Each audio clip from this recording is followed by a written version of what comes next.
Apakah kamu makan sup sarang burungku? Tidak ada ratu.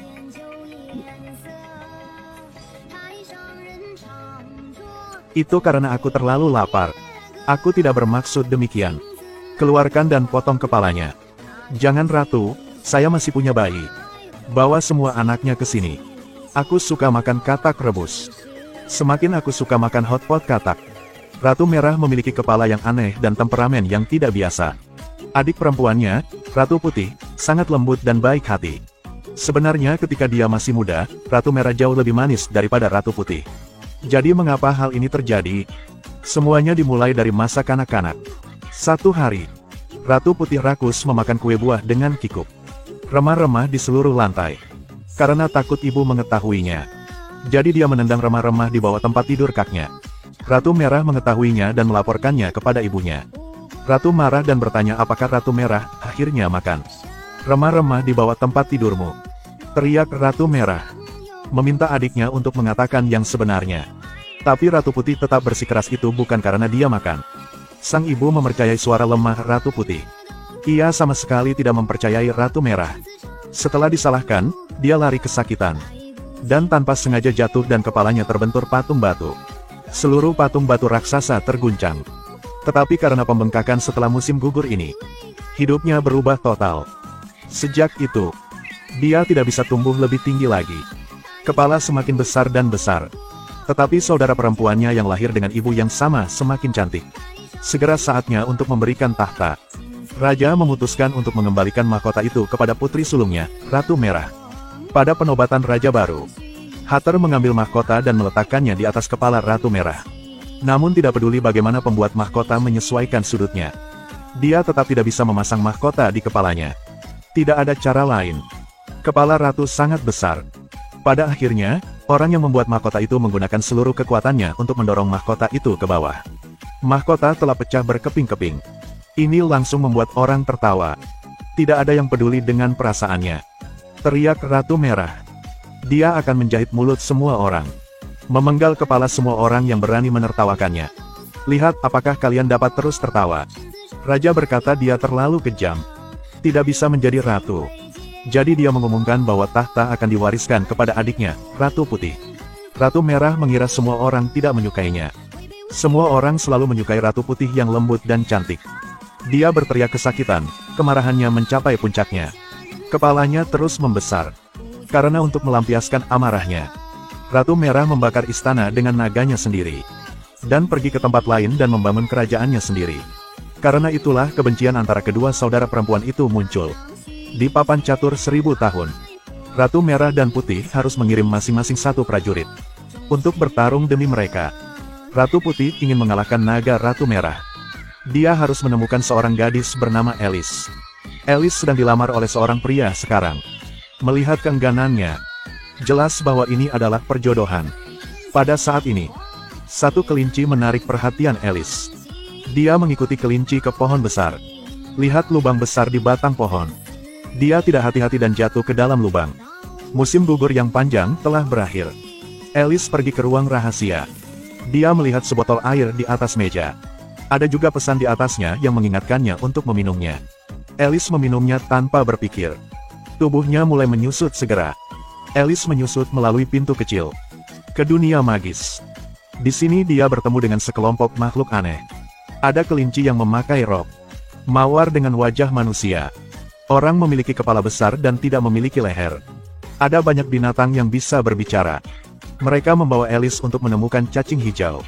Itulah peramal dari dunia di bawah ini. Dari kitab nubuatan di tangannya, Alice akan mengambil pedang dan membunuh naga Ratu Merah. Alice mengira dia sedang bermimpi. Dia mencubit dirinya sendiri.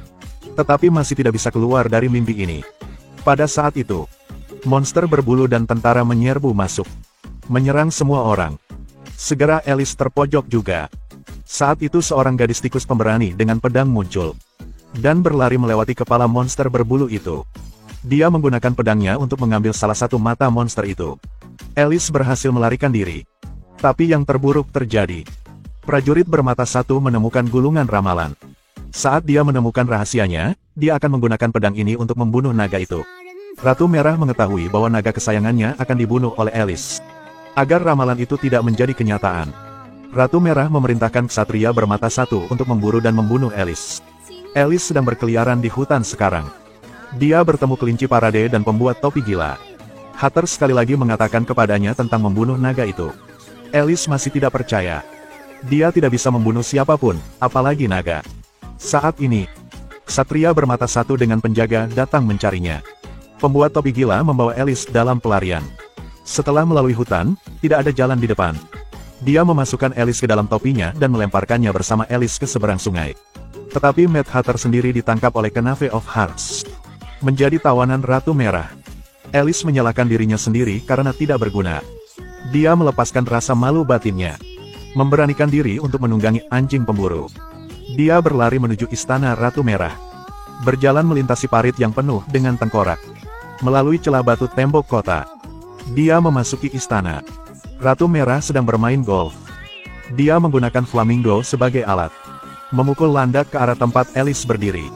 Alice ingin menyelamatkan landak. Tetapi ditemukan oleh Ratu Merah. Dan mengirim kelinci untuk diperiksa.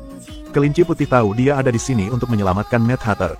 Tetapi sekarang Alice bahkan tidak bisa melindungi dirinya sendiri. Bagaimana dia bisa menyelamatkan orang? Jadi kelinci putih memberinya sepotong kue yang bisa lebih besar. Mungkin makan terlalu banyak. Tubuh Alice tumbuh dengan cepat. Ia setinggi tembok. Mungkin karena kepala besar Ratu Merah. Ratu Merah selalu menyukai benda yang terlalu besar dan cacat. Jadi Alice dibawa ke kastil dan diperlakukan sebagai tamu terhormat. Alice menemukan Mad Hatter di penangkaran. Mad Hatter memberitahu Alice bahwa pedang ajaib yang dapat mengalahkan naga itu tersembunyi di ruang bawah tanah. Alice ke penjara bawah tanah. Menemukan bahwa Dewa Pedang dilindungi oleh monster berbulu. Monster berbulu itu sangat ganas. Alice memutuskan untuk mengabadikannya dengan cinta. Dia mengeluarkan bola mata yang ditemukan tikus putih kecil sebelum dia tiba. Untuk mengembalikannya kepada monster malang itu. Sebenarnya monster berbulu pada dasarnya tidak buruk. Melihat kebaikan Alice, dia menjulurkan lidahnya dan menjilat lukanya. Alice setelah mendapatkan Dewa Pedang dikelilingi oleh penjaga. Monster berbulu tidak ada di pihak Ratu Merah sekarang. Monster berbulu yang menderita banyak penindasan menyelamatkan Alice. Bawa dia ke kastil Ratu Putih. Alice memberikan pedang ajaib kepada Ratu Putih. Di sisi lain karena Alice mencuri pedang dewa. Ratu Merah marah. Memutuskan untuk memenggal kepala Mad Hatter. Kapak itu dijatuhkan. Mad Hatter secara ajaib terbang ke langit. Ternyata kucing mulut besar menggunakan ilusi. Saat Mad Hatter asli muncul, dia mengungkap kemunafikan dan sanjungan orang-orang di sekitar Ratu Merah. Ternyata mereka semua adalah manusia biasa. Menyamar sebagai cacat hanya untuk memuji Ratu Merah. Ratu Merah sangat marah ketika dia tahu dia ditipu. Perintah untuk membunuh mereka semua. Mad Hatter mengambil kesempatan untuk menghasut massa untuk menggulingkan tirani. Melihat semua orang di sekitarnya mengkhianatinya. Ratu Merah sangat sedih dan marah. Sang Ratu tampaknya telah menakuti orang-orang lebih dari yang dia hormati. Ratu Merah yang marah memanggil Raptor. Untuk menyerang kerumunan. Seluruh pengadilan dalam kekacauan. Mad Hatter kabur bersama teman-temannya. Mereka pergi mencari Ratu Putih. Beritahu semua Ratu Merah yang telah memutuskan untuk bertarung. Ratu Putih tidak ragu untuk segera memberitahu para prajurit kota untuk bersiap berperang. Tetapi pada saat ini, Alice melangkah mundur. Dia menemukan peramal ulat akan muncul dari kepompong dan menjadi kupu-kupu. Oracle membangkitkan kenangan masa kecil Alice. Dia mendapatkan kembali kepercayaan dirinya. Ikuti pasukan ke medan perang papan catur. Sebelum pertempuran yang menentukan, Ratu Putih berkata tidak perlu perang. Tapi Ratu Merah tidak melupakan kejadian itu sejak dia masih kecil. Bertekad untuk berjuang sampai akhir. Pertempuran dimulai. Naga api telah muncul. Alice dengan perisai di satu tangan dan 10.000 pedang di satu tangan keluar. Perlahan berjalan menuju naga. Memulai pertempuran. Setelah pertempuran sengit, Alice kewalahan oleh naga itu. Mad Hatter berlari untuk membantu. Tetapi itu melanggar aturan pertempuran. Pasukan kedua belah pihak bergegas ke medan perang. Alice berlari ke dataran tinggi di sebelahnya. Manfaatkan medan dan mulai pertempuran dengan naga. Kemudian melompat ke udara. Satu pedang memotong kepala naga api. Tidak ada dukungan naga. Para prajurit Ratu Merah secara bertahap meletakkan senjata mereka. Sekaligus Ratu Putih dan mahkota kekuasaan kerajaan. Dikenakan di kepalanya. Kekuasaan telah kembali ke Ratu Putih. Ratu memutuskan untuk mengirim saudara perempuannya ke perbatasan. Sekarang untuk menunjukkan kesetiaan. Kolusi bermata satu ingin membunuh Ratu Merah. Itu menghancurkan hatinya, yang telah bersamanya selama bertahun-tahun. Sementara di perbatasan dia bertemu dengan penguasa waktu. Di hari ulang tahunnya, satu hadiah disiapkan dengan hati-hati untuk diberikan. Tapi bukan itu yang diinginkan Ratu Merah. Dia menginginkan bola penguasa waktu. Dengan itu Anda dapat melakukan perjalanan melalui ruang dan waktu, menulis ulang sejarah dan memerintah kerajaan lagi. Dia akhirnya mendapatkannya. Kemudian mereka mengirim untuk menangkap Ratu Putih. Tapi kemana mereka berdua pergi? Ini bukan tentang menulis ulang sejarah permainan catur. Itu adalah hari Ratu Putih memakan kue buah ketika mereka masih kecil. Di celah pintu mereka dapat dengan jelas melihat dialog dengan ibu mereka ketika mereka masih kecil. Sang ibu bertanya siapa yang memakan kue itu. Ratu Merah ingin 4 orang saling berhadapan. Tak bisa Kak. Bohong. Karena orang-orang dalam dua ruang dan waktu dapat saling bertemu. Bola waktu memiliki kutukannya. Seluruh dunia akan berubah menjadi batu. Ratu Putih ingin melarikan diri. Tetapi ketika dia melihat saudara perempuannya membatu, dia ragu-ragu dan membawanya pergi.